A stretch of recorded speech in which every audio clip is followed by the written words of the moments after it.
a member of a religious order. Pope Leo is also a member of a religious order. And so I mentioned to you a while ago the members of the delegation, the papal delegation, who are coming from Rome, but there are also members of his delegation who are from Cameroon, who are locals. Oui, il y a notamment le président de la conférence épiscopale nationale. Yes, and to Nkea Fuanya, who is the Archbishop of the Bamenda Ecclesiastical Province. There's also His Excellency Monsignor Jean Barga, who is the Archbishop of Yaoundé. His Excellency Monsignor José Avelino Betancourt, who is the Apostolic Nuncio to Cameroon and Equatorial Guinea. And of course, Monsignor Linku Leonard Gomez, who is the Secretary of the Nunciature. And so those are the members of the delegation of the Pope, the local delegation of Pope Leo XIV.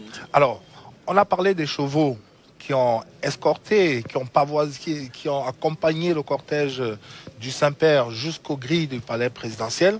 Eh bien, il n'y a pas de hasard. Il n'y a pas de hasard en pareille circonstance. Nous connaissons tous la symbolique du cheval. Le cheval est synonyme de puissance, le cheval est synonyme de noblesse, le cheval est synonyme d'élégance. Le cheval symbolise la force, symbolise l'esprit indomptable.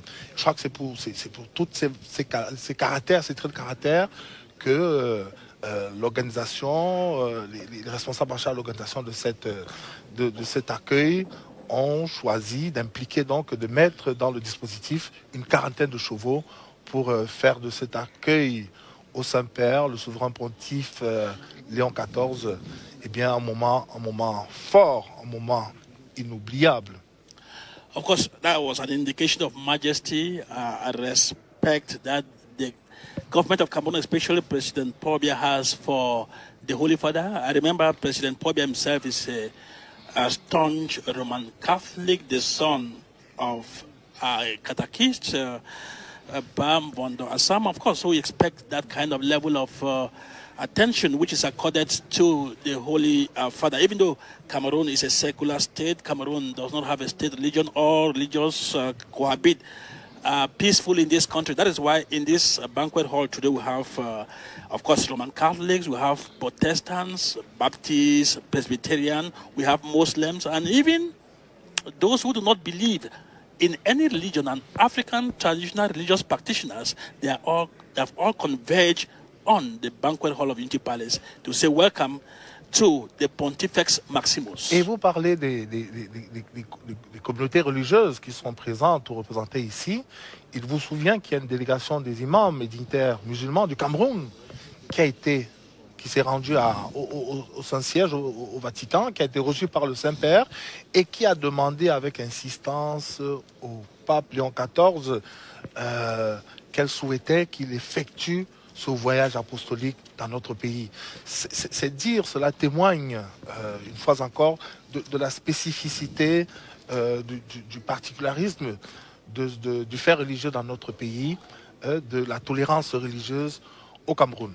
Je voudrais quand même, pour ceux qui ont noté qu'il y a eu une légère modification dans le programme qui était que beaucoup ont reçu en partage en rapport avec ce voyage apostolique.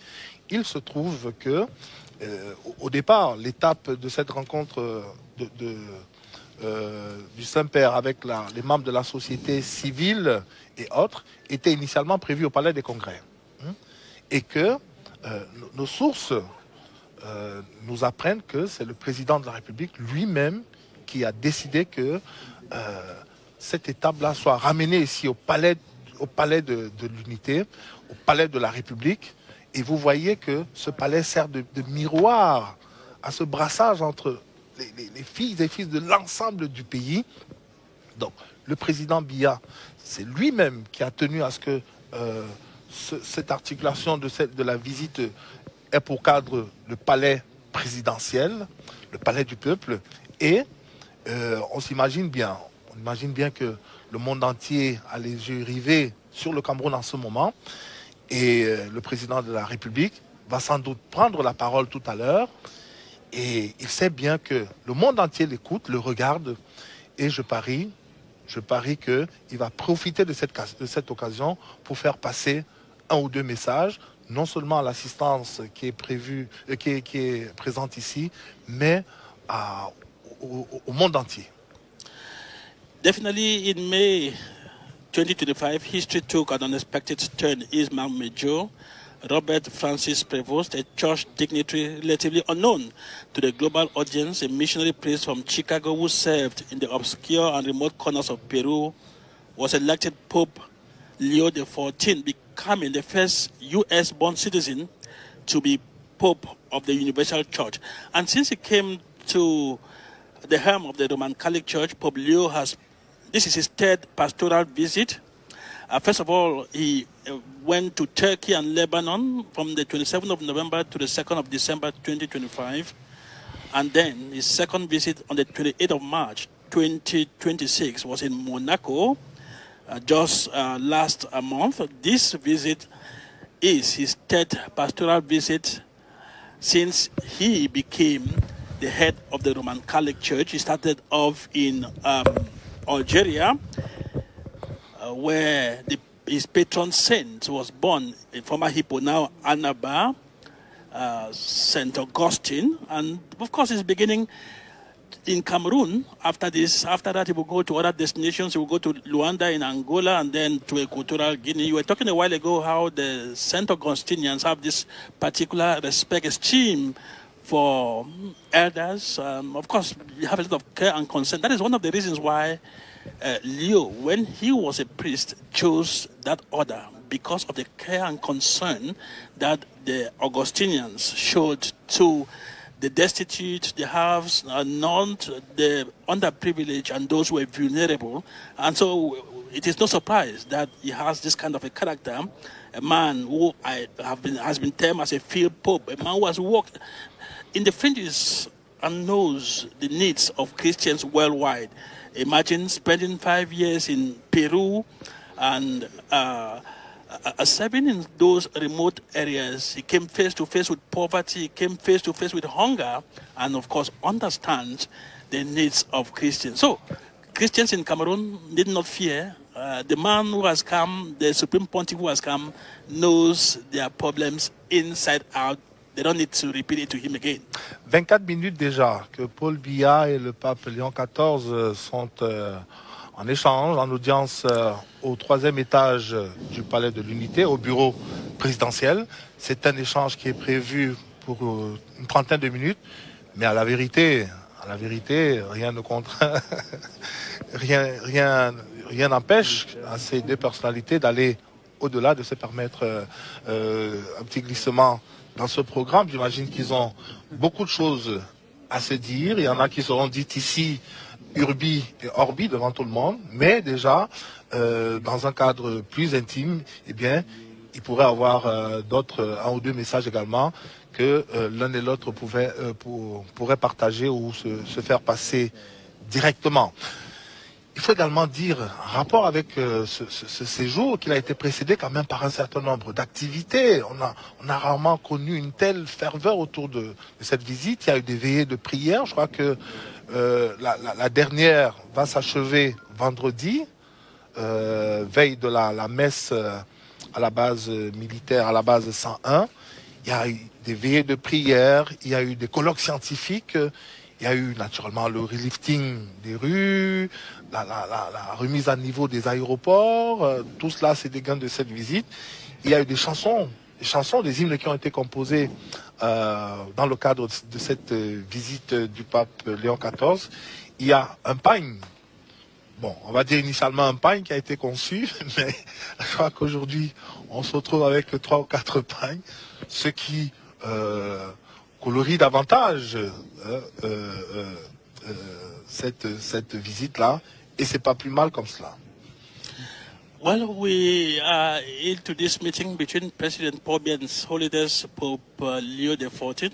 They've gone for about 30 minutes now. Of course, they are two sovereigns, so the timing will be determined by them. They will have to discuss whatever they have to discuss. But that gives us the opportunity, Ismail Major, to come back to the purport of an apostolic journey. In this case, he has 3 major facets. It is a missionary engagement. Of course, you come in to talk, to speak to the flock, as a chief shepherd of the Roman Catholic Church, to speak to the Christians, to speak to bishops and different dignitaries in the church. It is also has the visit also has diplomatic stakes. That is why the Holy Father and the President of the Republic are meeting right now behind closed doors, and of course, it has a social dimension. Des échanges qui sont sans doute sur le point de s'achever. Si j'en juge par ce petit remue-ménage autour de nous, on voit bien les cardinaux, donc le gouvernement du Saint-Père, les membres de la curie romaine qui ont fait le déplacement avec le pape et qui étaient avec lui tout à l'heure au 3e étage du palais de l'Unité pour se faire présenter le chef de l'État camerounais, qui sont en train de prendre place à présent ici à la salle des banquets. J'ai reconnu effectivement Monseigneur Gallagher et puis Monseigneur, son éminence Paroline Pietro. Pietro Paroline. This gives us, we have indications that any moment from now, the meeting between President Paul Biya and the Holy Father will be wrapping up. That gives us the opportunity to delve a little bit more into the biography of Pope Leo, the Pope we have in Cameroon today. A lot has been said about his educational background and lots more. But of course, there are important aspects that many have not been able to grasp. When Pope Leo, when he was still in Nursery 2, that was a long time ago, Ismail Mejo, he showed this aptitude towards the priesthood because of his character. He was calm, he was courteous. And so 2 women in their neighborhood where they lived came up to him and said, "You will be the first American Pope. You will be the first American Pope." It was said, and of course, his 2 brothers, Louis and John, gave this testimony when he was elected, that those 2 women came to him and said, "You will be the first American Pope." At a time when many believed there was this unwritten law that an American cannot be a Pope of the Roman Catholic Church. At that time, and several years later on, it has come to pass. Et vous savez, en rapport d'ailleurs avec les origines du Saint-Père, que pour le déplacement de Yaoundé, il y a 2 véhicules de papa mobile avec lesquels il a effectué le déplacement, que les Camerounais vont voir sur certains des sites. On leur réserve la surprise, mais qu'en rapport avec ses origines, il y a une papa mobile qui est de marque Ford. Donc c'est un véhicule d'origine américaine qui lui a été offert par le peuple américain. Et il y a une autre papa mobile donc, qui est de type Mercedes, qui celle-là est plus haute. Mais c'est bien la Ford qu'on a vu circuler, dont les images ont beaucoup circulé quelques jours avant cette visite-là, et qui constituait véritablement le premier accélérateur ou alors la confirmation de ce que le Saint-Père était sur le point. Excellences, mesdames et messieurs, le couple présidentiel et le souverain pontife. You got the announcement there, President Paul Biya and the Holy Father, qui vont donc entrer dans cette salle. Le président camerounais qui vient donc de s'entretenir avec le souverain pontife et qui va prendre place ici à la salle de banquet sous les applaudissements, sous un tonnerre d'applaudissements de tous ceux qui sont présents ici, et sans doute que sur les 1500 et plus convives, c'est chacun qui souhaiterait, qui espère pouvoir serrer la main au souverain pontife. Est-ce que la possibilité leur sera donnée? On n'en est pas très sûr, mais c'est déjà cela, d'être convié à une rencontre comme celle-ci. Saint-Père qui va donc prendre place, et le président Biya également qui va s'installer. Et juste après, on va donc écouter les allocutions à la fois du président Biya, et on voit la première dame également, toujours aussi radieuse, qui s'installe également à la place qui lui est dédiée.